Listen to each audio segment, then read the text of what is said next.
Okay. So we're just looking again still at our Daniel chapter 1 verse 8, and I was just looking at the middle part of it, which says that he would not defile himself for the portion of the king's delicacies, nor with the wine that he drank. And we're just emphasizing the fact that what he was turning away from was not a bad thing. You know, we compare it with Eve in the garden. Eve looked at that fruit and said, wow. And she saw that it was good for food. You know, she was attracted by the value of the fruit. She was attracted by the value of the tree, irrespective of what God said. Here we see Daniel doing the opposite, right? Daniel, even though it was delicacy, it was good food, good drink, the best in the land, and probably the best in the known world at that point in time, was directly from the king's table. The king meant well by feeding them. It was exalting them. It was investing into their lives because they believed he could get something from them. So the king meant well. It wasn't as if the king did not mean well. And sometimes that becomes a problem for us. Because the person that is asking us to do something means well, we are scared of disappointing the person. We don't want to make the person feel bad.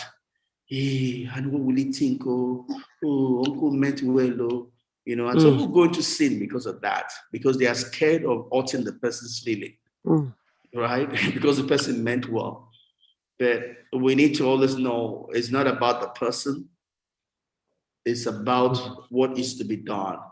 And the person can mean well, but we know that there's also something behind the person.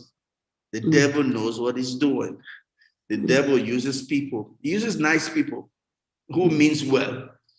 But we as spiritual beings, we need to see beyond the meaning well to what exactly are we truly doing. What does the spirit represent? That's right? It.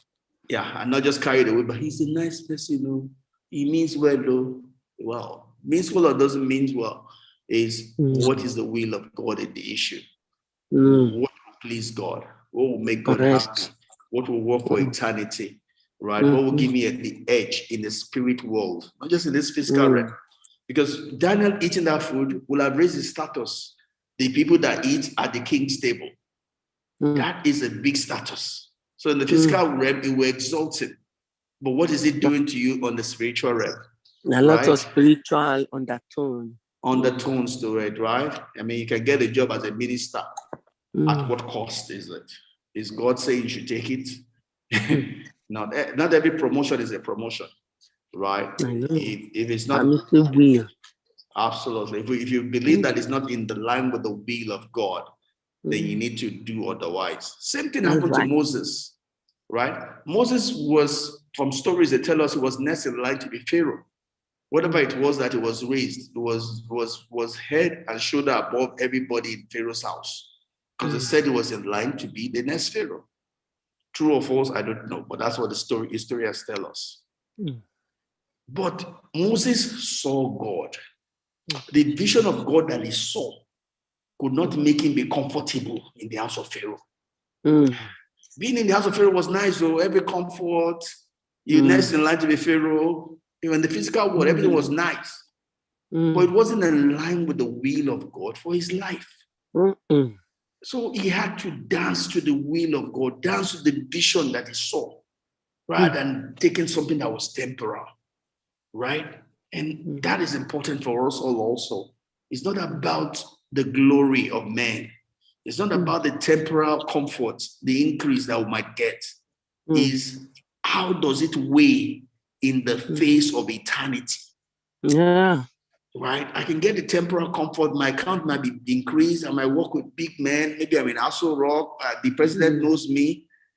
But how does all of that weigh in the face of eternity?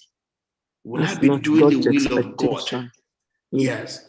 In being there, will I be doing the will of God? Those are the critical issues we almost face.